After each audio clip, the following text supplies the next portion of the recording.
అక్క. హలో మాది. ఏందక్క స్పెషల్స్ ఇవాళ? ఈ రోజు ఒక స్పెషల్ ఐటమ్ చేశాను. Veg pulao with boiled egg. దీంట్లో బాయిల్డ్ ఎగ్ ఉంటే బాగుంటుంది. చూడ్డానికి యమ్మీ ఉంది. ఇది వైట్ రైస్. ఓకే.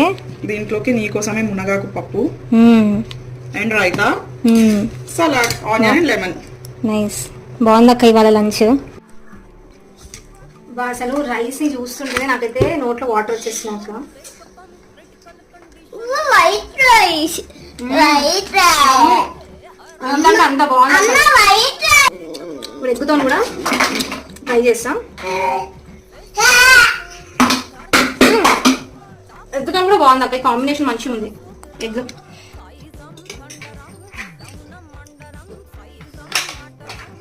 ఎండింగ్ అయితే క్రేజీ అక్క. రైతాతో సూపర్ ఉంది. మీరు కూడా మీ ఇంట్లో వెజ్ పులావ్ ఇలా ట్రై చేసి చూడండి, చాలా బాగుంటది.